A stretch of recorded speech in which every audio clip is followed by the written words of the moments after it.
Good morning, or almost good afternoon if you're on the East Coast. I'm Alan Ewing, Executive Director of CBRS Alliance. I want to welcome you to our technical webinar today on Release 3, the specification that is just it's been completed and now is fully published and being utilized by our members in development of products, etc. So with that, with the welcome here, I'd like to go ahead and move on to the next slide, Josh.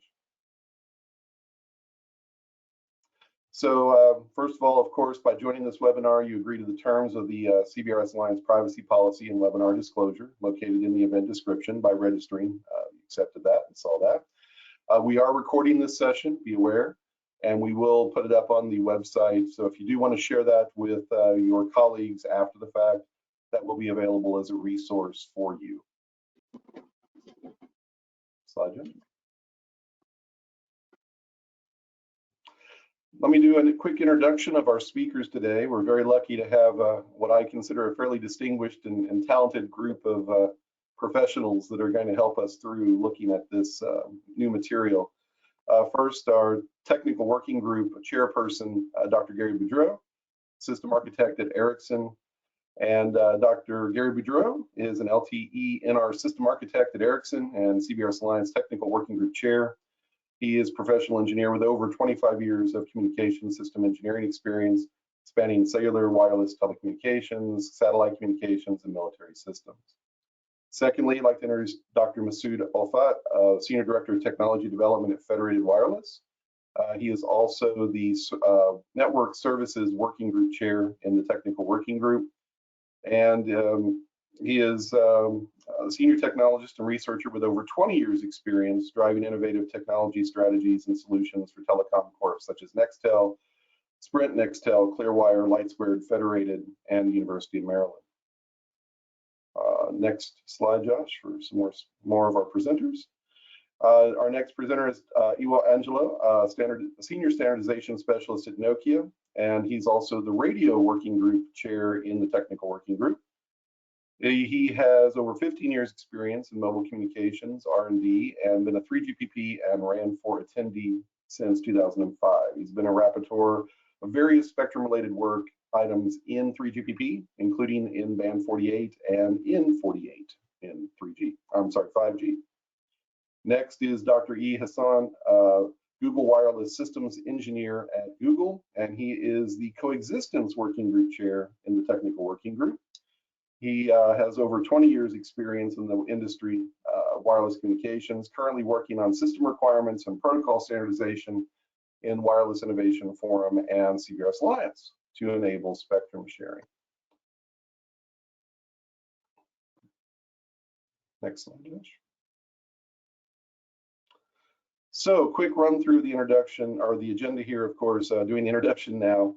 We will transition over to Gary. He will give us an overview of the work that's been done, followed by Iwo and E, and then Masood following up, each with a section covering their respective requirement enhancements for Release 3. We also have an opportunity for Q&A, and so opportunity for you to ask questions. There is a questions panel you should be able to see. If you put your questions there, I will curate those, and in the Q&A session, I will try to feed out the questions to our panelists so they can respond. We will keep a record of all the questions. If we don't get to them all, we will record those and work on including that in some documentation that will include as part of the recording package and the slide package that will be placed on the website for later review. With that, I believe it's my pleasure to introduce Dr. Gary Boudreau. So, Dr. Boudreau, please take it away, sir. Thank you, Alan. So I'll start with a few slides, just giving an overview of what the CBRS Alliance is and what we've been up to for the last several years. So as a lot of you may know, CBRS Alliance is an industry forum, and it was created to champion both originally LTE and now also NR in the CBRS band, which spans 3550 to 3700 megahertz in accordance with the FCC Part 96 rules. For those who aren't familiar or want more information on FCC Part 96, we provided a link in the chart here, and it's part of the Title 47 section of the FCC mandate. And you can also obtain additional information through the WinnForum, and in particular, they have a couple of webinars that are available. We've indicated one link here.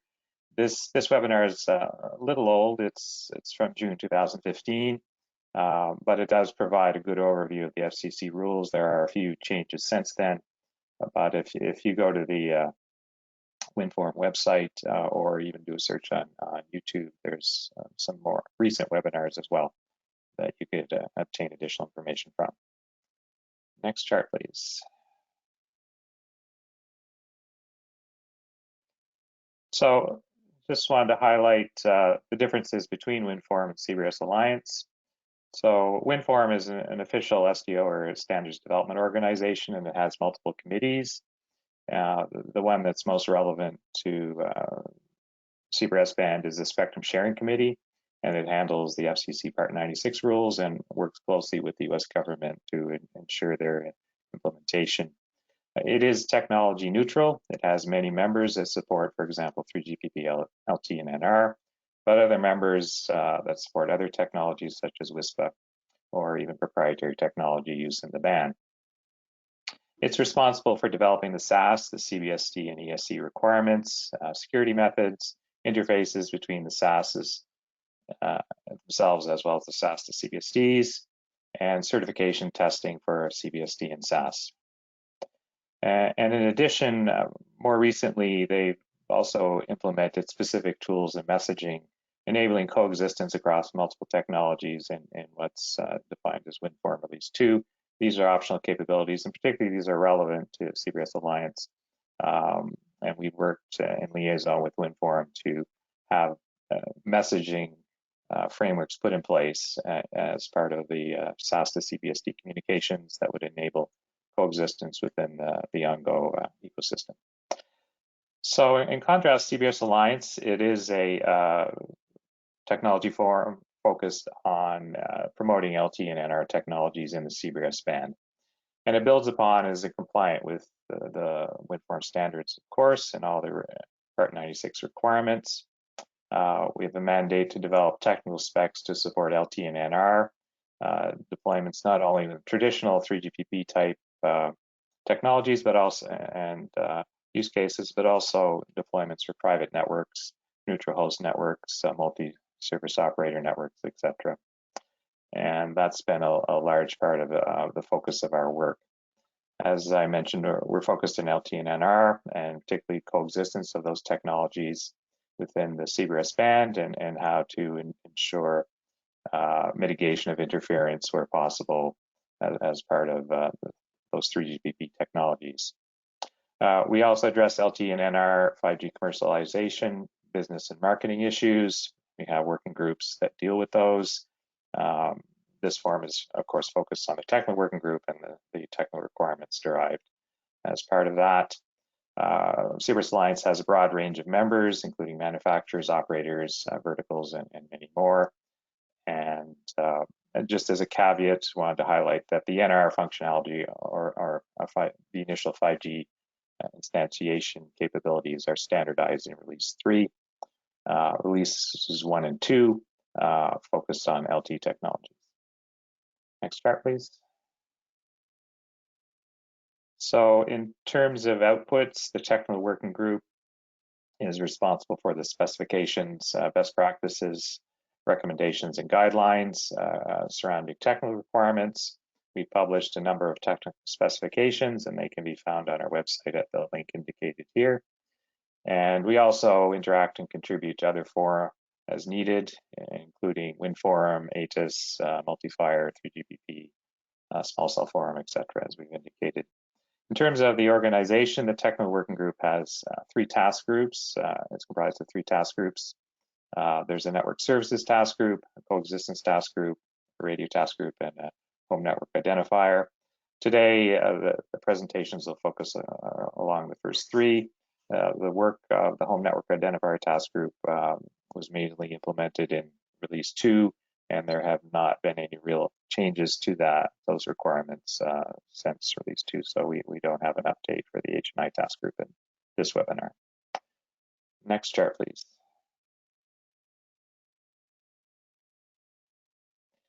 So this chart just goes over some of the philosophy and sort of broad guidelines that CBRS Alliance, and particularly the Technical Working Group, operates under.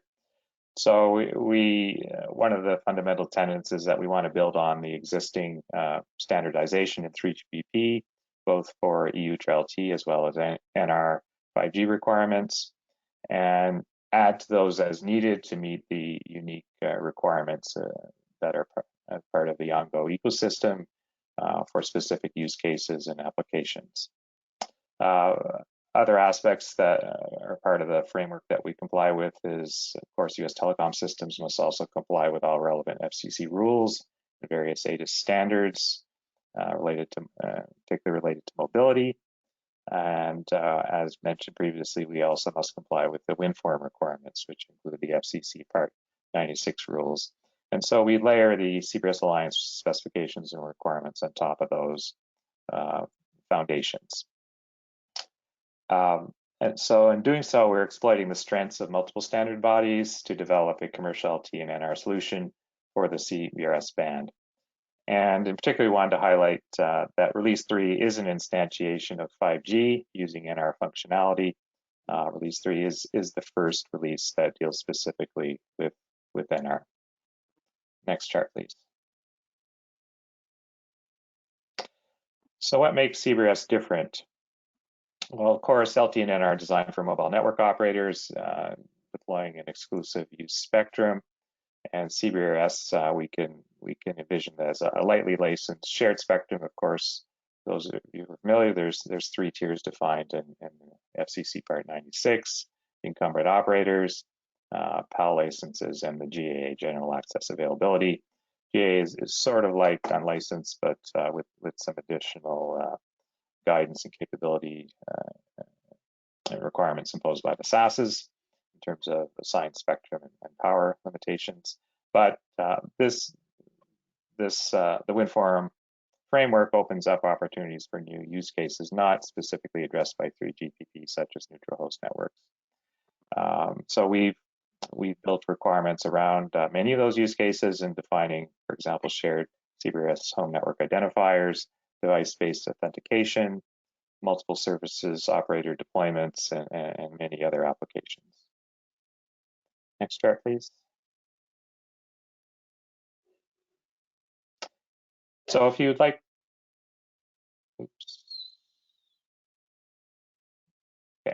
if you'd like additional information, you can find more details on the CBRS Alliance website, where we've stored all the relevant specifications for Release 1, 2, and 3, as well as some additional independent specifications. In addition, there are previous webinars for the Release 1 and 2 specifications, as well as a webinar on HNI requirements, and those are indicated at the given links. Next chart, please. And with that, I'll turn it over to Iwo Angelo, who will give us an update from the radio task group from our Release 3 perspective. Thank you. Thank you, Gary. Next slide, please. So during the CBRS Alliance Release 3 specification, Radio Task Group has been coordinating the work with 3GPP, which focus on the introduction of the new NR band N48 for the CBRS spectrum. On top of the relevant RF requirements for the UE and the base station, the N48 have the following system parameters, which were adopted by the 3GPP. First of all, the channel bandwidth has been defined up to 100 megahertz. As you can see in the table, this is applicable for 30 and 60 kilohertz subcarrier spacing, because for 15 kilohertz, we have the limitation of 4K FFT. Furthermore, there are some limitations with the uplink channels up to 40 megahertz due to the large UE power reduction. For the channel raster, both 15 and 30 kilohertz options has been agreed for N48, and for the sync raster, 30 kilohertz raster has been adopted. On top of the introduction of the new band in FreeGBP, Run 4 continues to work on the various band combinations involving band 48 and N48. And this includes the LTE interband carrier aggregation, ENDC, as well as NR intraband and interband carrier aggregation. While many of those combinations are already completed, there are some ongoing for release 16, which will be finalized by June this year. This summarizes the radio task group updates. Thank you.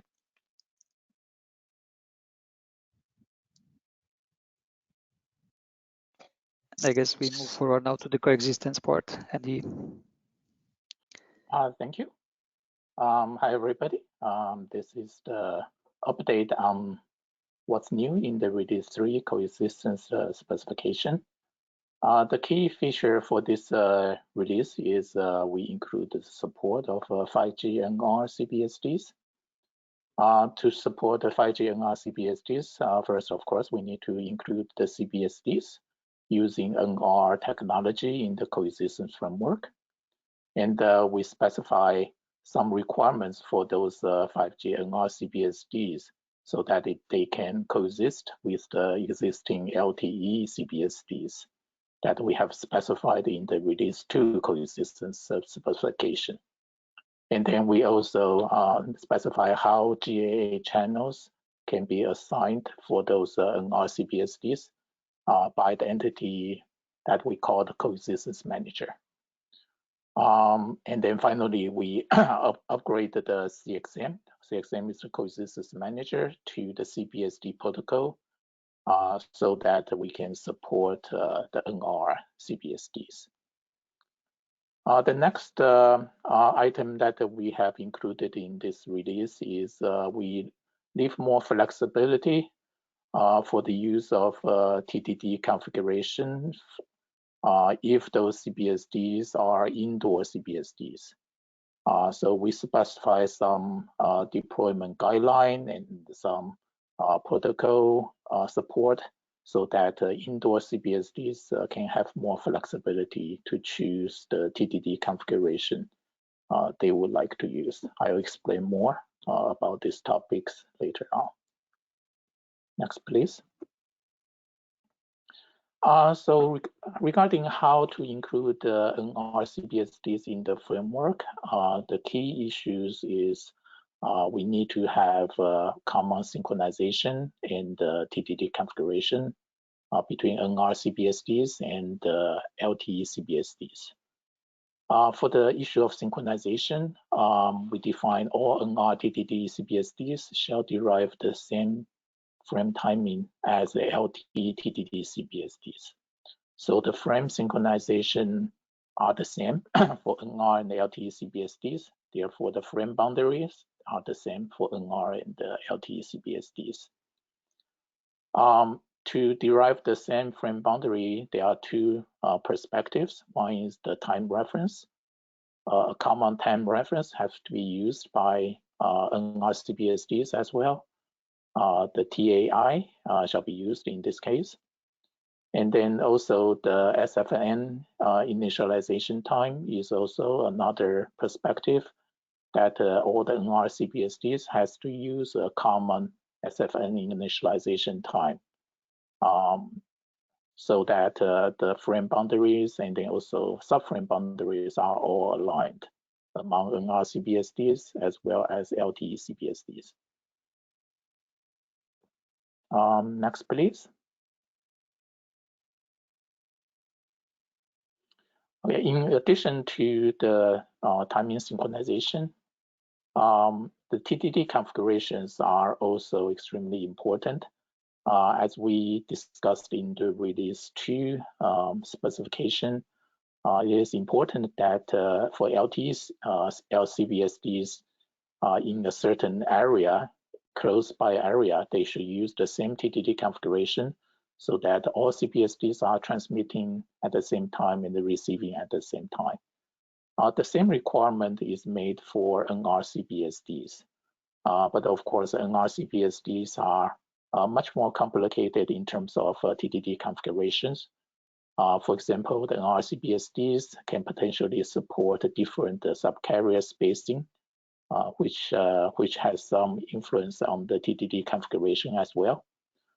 For this release, the NR subcarrier spacing of 30 kHz is supported. We are also discussing 15 kHz subcarrier spacing, and then we plan to add the support for 15 kHz subcarrier spacing in point release 3.1 coexistence specification.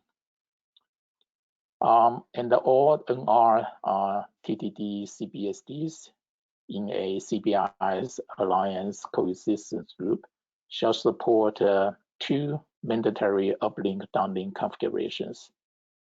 Those 2 configurations correspond to 2 mandatory LTE TDD configurations as well.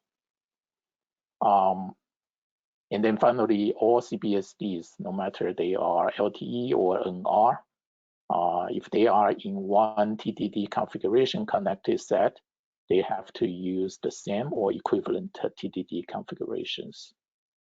I will explain the TDD configuration connected set a little bit later. Next, please.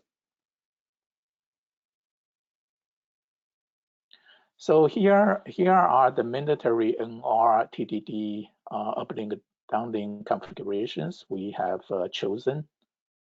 As you can see here, these are 2 configurations with different uplink downlink ratio.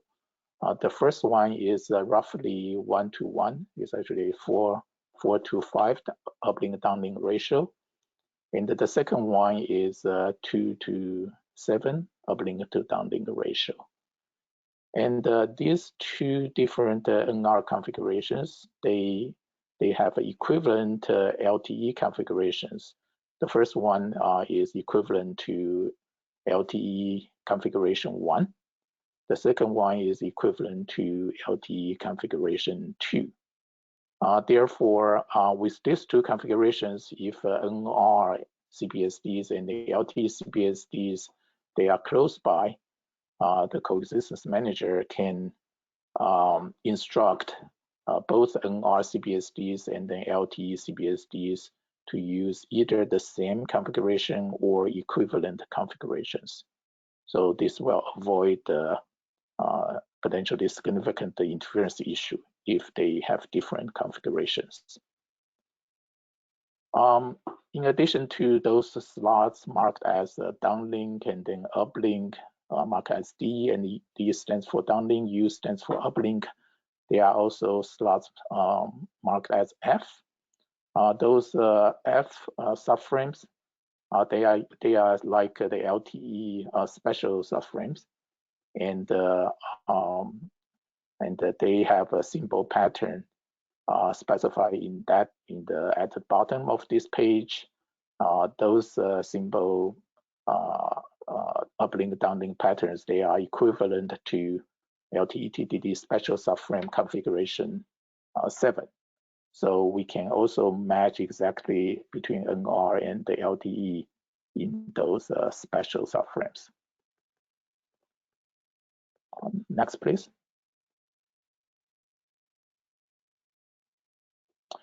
So on this slide, we discuss how to create the TDD configuration connected set.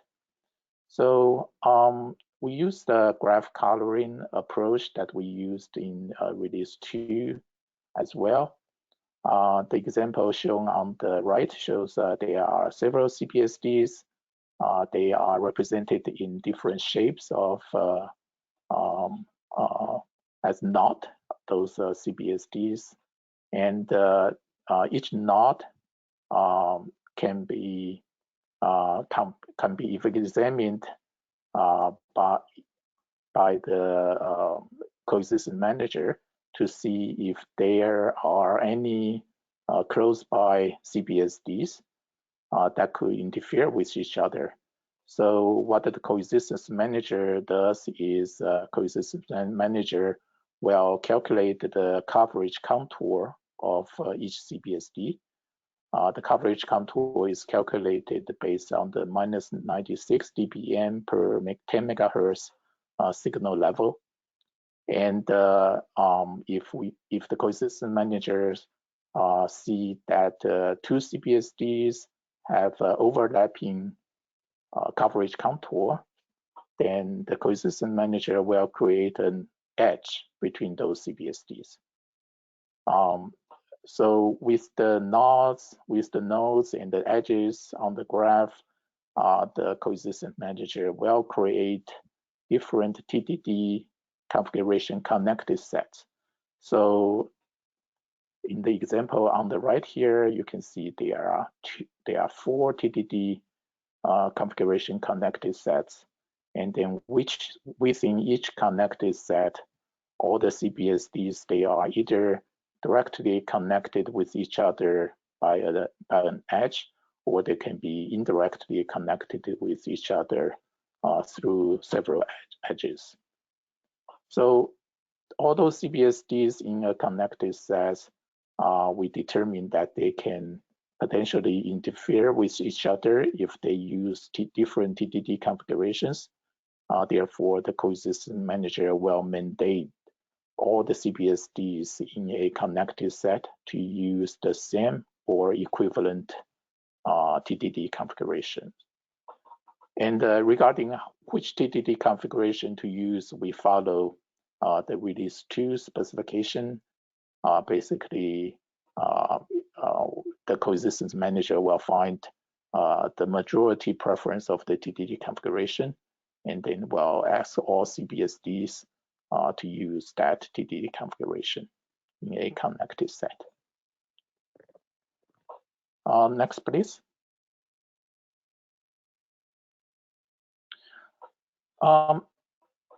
The TDD configuration apparently is a little bit enforcing, because 6M will mandate CBSDs to use certain TDD configuration for connected in a connected set. We noticed, actually brought up by a lot of members in our group, especially from the business consideration for indoor CBSDs. We understand that there are some use cases for indoor CBSD would require higher bandwidth in the uplink. For example, for the security camera or Internet of Things, those kind of use cases that the end user device, they actually have a lot more data to send to the base station or CBSDs. And this is very different from the traditional internet service, which provides more bandwidth in the downlink side. As I discussed earlier, that mandating the same TDD configuration in a connected set may exclude those important use cases for indoor CBSDs. As you can tell, that the 2 mandatory TDD configuration that we discussed earlier, one is about 1-to-1 uplink downlink ratio, and the other is heavily downlink centric. And if a connected set has more downlink needs, and then in that case, all the CBSD who prefer more uplink, especially indoor CBSDs who prefer more uplink, will be forced to use a downlink centric TDD configuration. So that can be very detrimental to some of the business case. So with this consideration, we developed some deployment guidelines so that to help the network service provider to deploy the network so that they can avoid interference from and to other networks. And then with this deployment guideline, we can allow that network operators to opt out of the TDD configuration connected sets. In other words, they can say that I have a certain indoor CBSDs that are not, they are fairly isolated, and then they don't need to be included in the TDD configuration connected set. And therefore, they are free to choose the TDD configuration they prefer. Of course, the CXM, this can still cause interference issue, and the CXM will request the indoor CBSDs to employ the mandatory TDD configurations if harmful interference originated by the indoor CBSDs is reported. Next, please.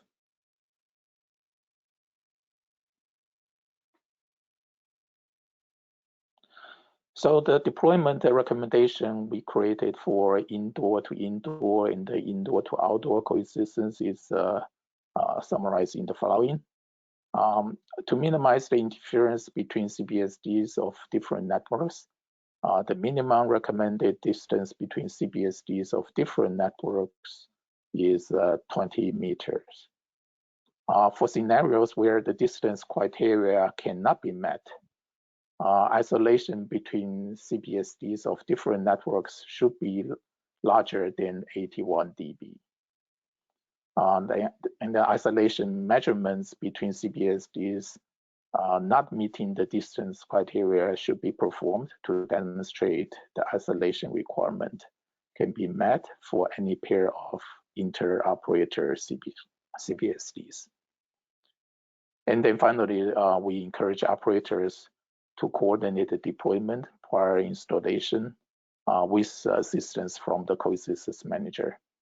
The operators, when they make the deployment, they may not know what the other networks are nearby or have been deployed, but the Coexistence manager has such information, so operators are encouraged to coordinate deployments with the assistance of Coexistence manager. So a potential interference issue can be avoided before the deployment. Next, please.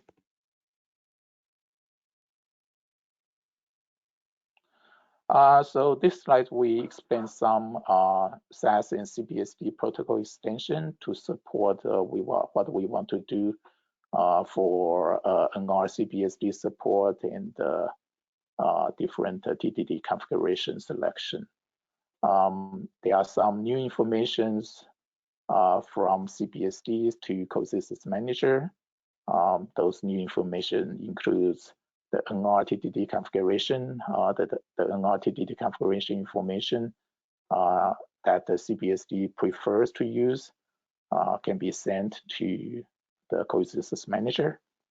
The EU TDD configuration, we redefine this object to include the NR equivalent TDD configurations.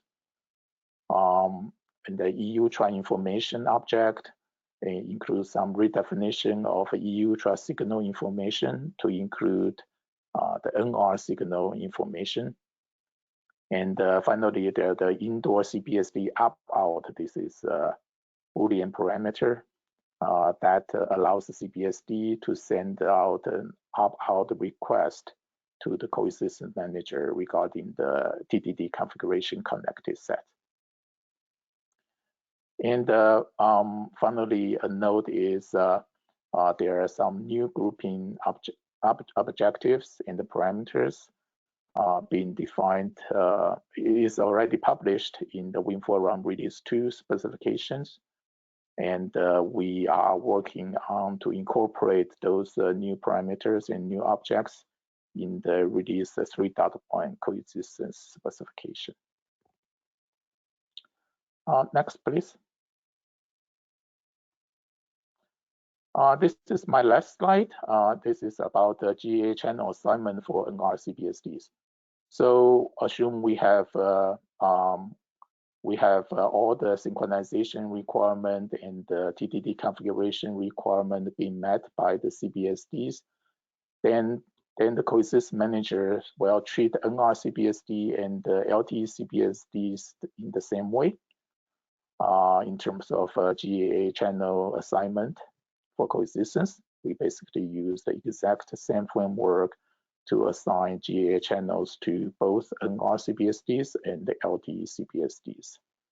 A slight difference is the Coexistence Manager will assign NR CBSDs at least 10 megahertz of a contiguous spectrum. This is due to some design of the NR, for example, the 30 kilohertz subcarrier spacing, and then in N48 band, the minimum bandwidth is 10 megahertz. So this Coexistence Manager has to take that into consideration. And the final note is we haven't specified anything about the pair coexistence yet. That work is currently being done in the group, and then we plan to create a specification for pair coexistence in the released 4 coexistence specification. Thank you. This is all.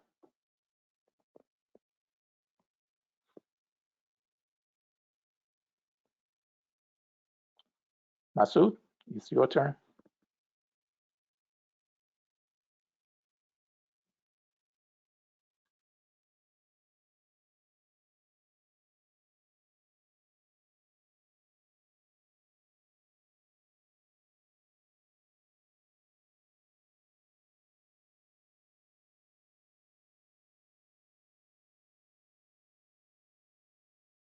Masood, are you there? You're muted, perhaps.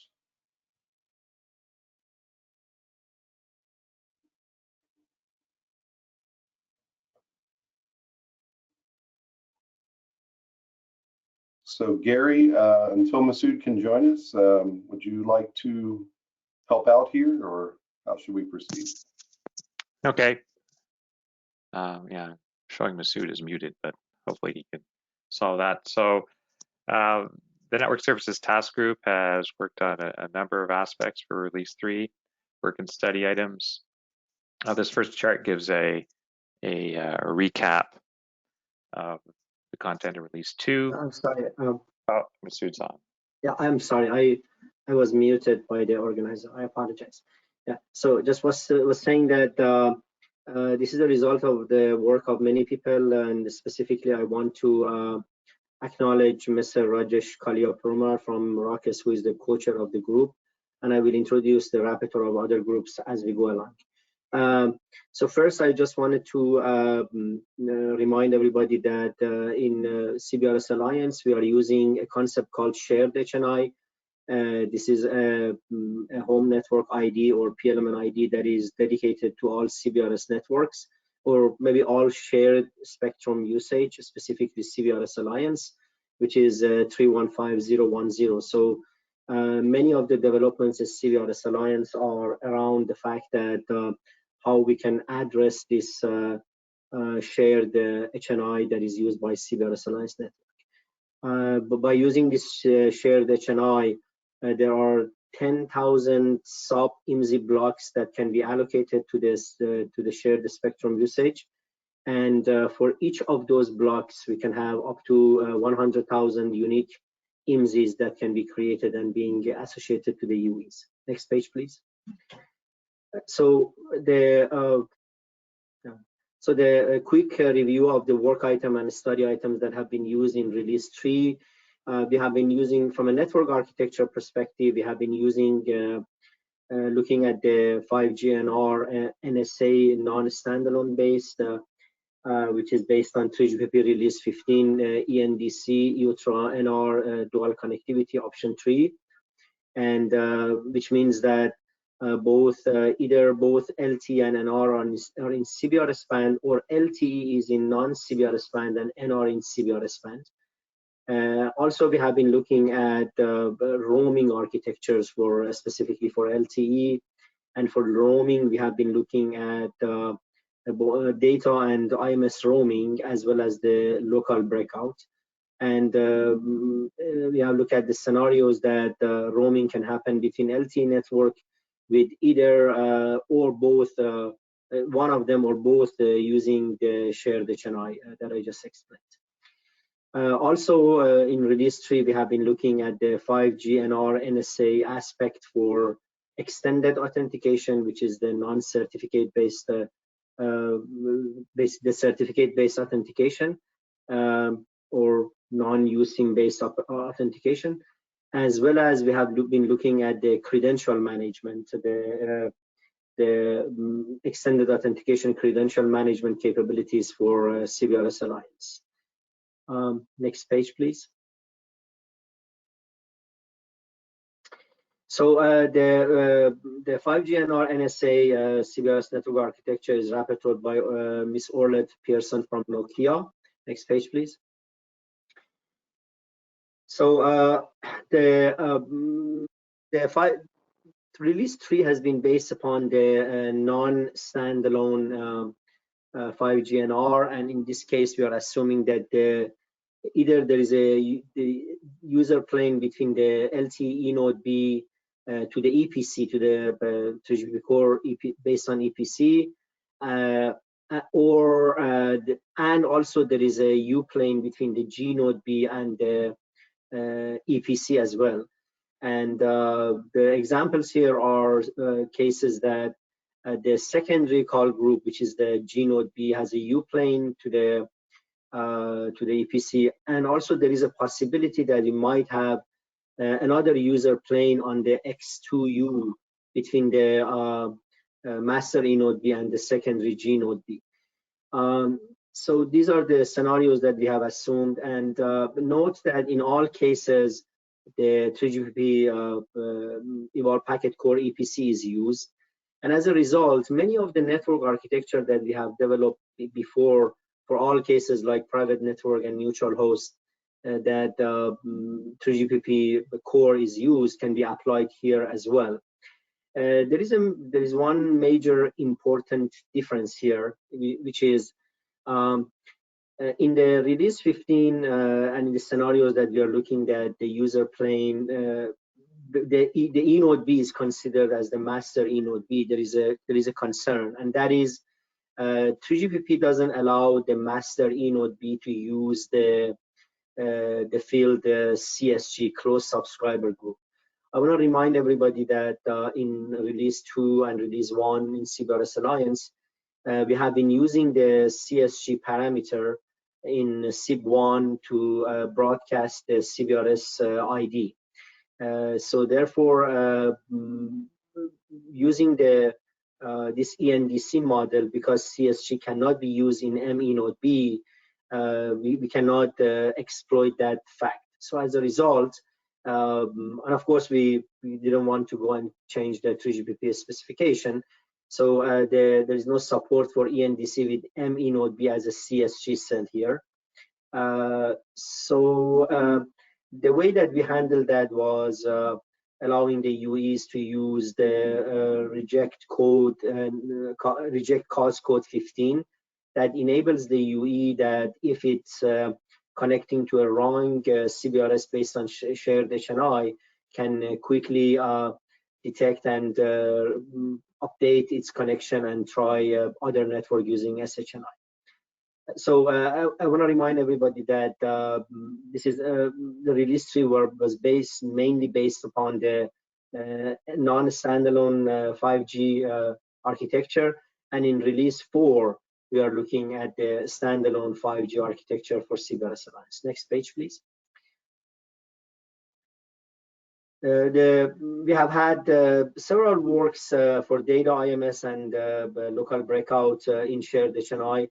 The rapporteur for data was Rajesh Kalia-Permal from Rakesh. For IMS-based roaming was Amarendra Sirikonda from Comcast, and the rapporteur for LBO was Dr. Fabio Guest from Athonet.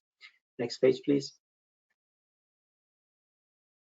So the roaming in CBRS are considered in the following scenarios. We are assuming that the SHNI CBRS-based private and hybrid network may enter into roaming business agreement with other service providers. Scenarios that are covered are the UEs that are belonging to a CBRS network roam to another CBRS network, where both of them are using shared HNI, or UEs that are belonging to the CBRS network using shared HNI roaming to an LTE network that does not use shared HNI. So in other words, the home PLMN is using the shared HNI. So the scope of the work that we have done specifically for data and IMS roaming has been the following. At the visited network, visited PLMN, we have been looking at the authentication procedures, how we can locate the HSS of the home network when home network is using shared HNI, as well as doing the PDN, the packet domain name, packet gateway domain name service resolution, basically resolving the APN when the home network is using shared HNI. So these were the two aspects at the visited network. At the home network, we have been resolving the visited PLMN when the visited PLMN is using the shared HNI. So these were the three areas that we were looking at for data and IMS roaming. And of course, as I said, the data and IMS roaming were covered at this release 3. Next page, please. So for the case of authentication procedure, please note that in the shared HNI, the PLMN that is used is common among all users of all CBRS network. So as a result, when the home network is using shared HNI, we have to find a way that at the visited network find that HSS, the home network HSS. So we have decided to use the diameter signaling controller function DSC using the S6A interface to maintain a method to map the IBNs, the IMSI block numbers. Please note that with the shared HNI, the IBNs are different for different users. The IMSI block numbers that are located at the beginning of the MSIN in the IMSI block. So the DSC have been used to map the IBNs of the shared HNI user, the HPLMN using shared HNI, to the corresponding diameter destination realms or host of the destination network. So basically, to summarize it, we can say that we have been using DSC to determine the home network based on the IBN of the IMSI of the UE that is trying to do the roaming. So that was one aspect of the work. For the DSC, we have been using the IPX diameter agent, the DA. Another work that we have been doing was the access point name resolution, APN resolution for home routed PDN connections. So this functionality is done at the visited network.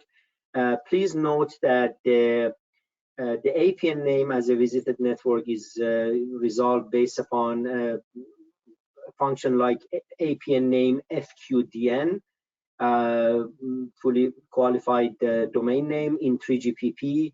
And in that case, a field is added to the APN name called apc.enc. So what we have done, we have replaced that the APN OI, the operator name, basically, let me tell the default APN configuration first. The default APN construction is the APN NI.MNC.MCC, and those two MNC identifies the operator OI, .GPRS or 3GPP network. In APN FQDN, a field is introduced before MNC and MCC, and we are exploiting that field for the shared HNI. And in that field, we are asking HSS to use APN OI replacement field, the operator ID replacement field, to add an additional unique identifier when the home network is using SHNI. So that's how we have made the visited PLMN enabled to resolve the APN of the home network when the shared HNI is used. Next page, please. Then for the IMS, we have been using this support of IMS-based services for VoLTE and SMS over IMS in shared HNI CBRS network. The scenarios that we have been looking was roaming out of a home CBRS network into visited network that is provided by an MNO that is not using the SHNI, or another network that is using SHNI. So there are some limitations from the use of SHNI to route IMS-based services for visiting subscribers. In this case, we have been looking at the IMS-based services roaming when the visited network is operating as like a neutral host and using SHNI. So there are several, in 3GPP, there are several ways to handle the IMS roaming, such as S8 home routing, S8 HR, and LBO home routing and LBO visited routing. So in CBRS Alliance for release 3, we have decided to use S8 HR, S8 home routing, that makes the IMS routing very similar to data roaming. The IMS roaming very similar to data roaming. So that's what we have assumed in release 3. In the future releases, we will be looking at other IMS service roaming, such as the LBO HR and LBO VR, when some of these IMS functions can be located in the visited network. So we will look at that in the future work. Next page, please.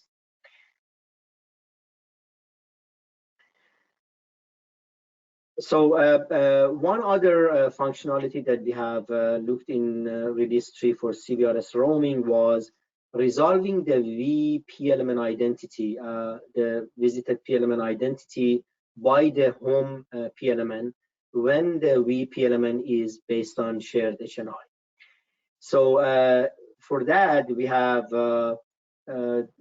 requested that during the initial attach, the MME of the visited PLMN sends a user location information, ULI, in the create session request. And with that, we have been able to extract the TAI, the tracking area ID, and the tracking area code. Please note that the tracking area code is identified by the operator inside the operator network, and tracking area ID is the same tracking area code amended by the PLMN ID. So so we are requesting the vPLMN to send that ULI, and we extract TAI and TAC from that message.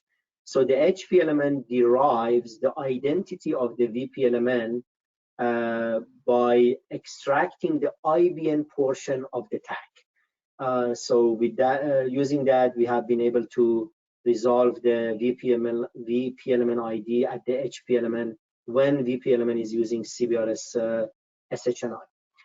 So in summary, for the roaming for private network and NHN has been looked in release 3, and this roaming architecture can be applied to CBRS neutral host as well when a roaming this roaming agreement. So for the neutral host, this is important that we are not necessarily requiring the operator of the neutral host to have roaming agreement. So we are deploying and implying these roaming architectures for CBRS neutral host when a roaming agreement exists between one of the participating service provider of the neutral host and other SP. So in other words, everybody is aware that in the neutral host architecture, the provider of the neutral host have some participating service providers that the services are provided to those service providers through the neutral host.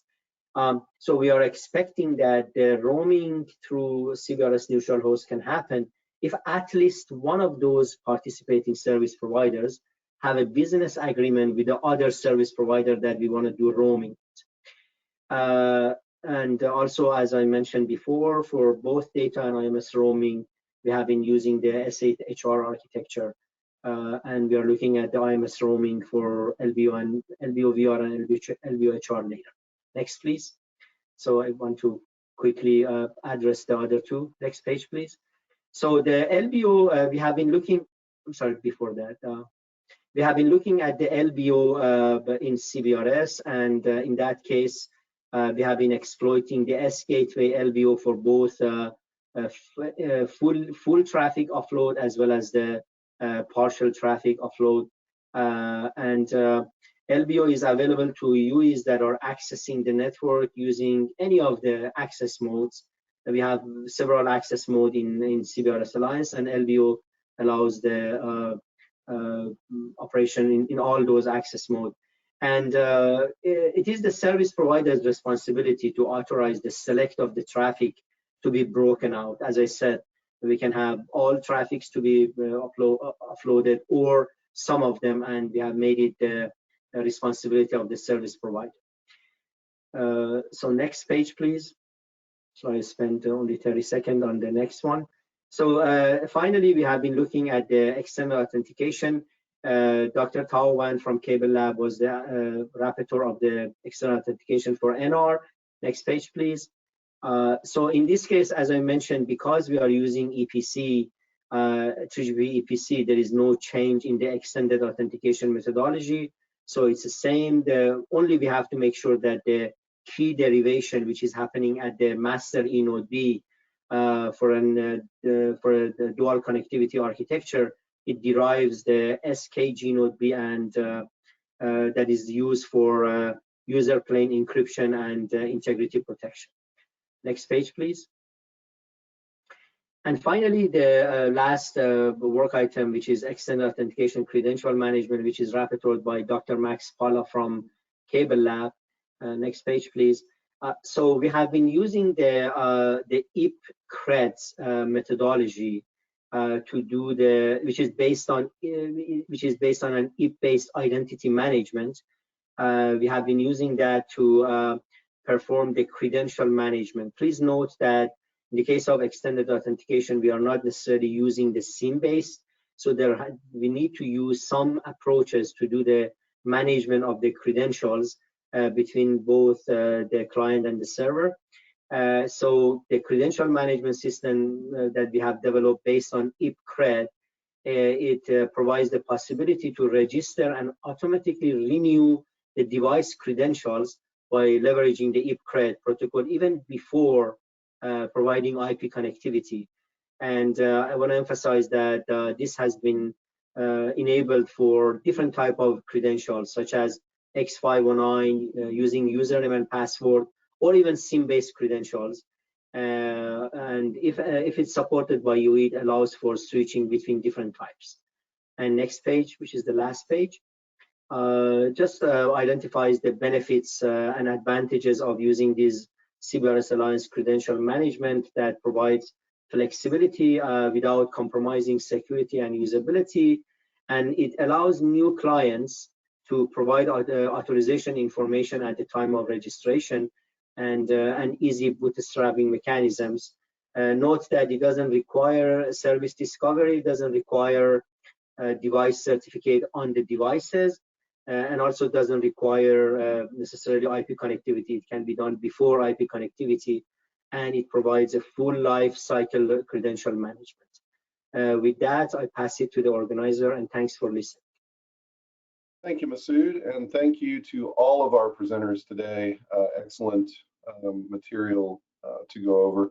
The questions, we have had several questions come in. I know we are up against our time.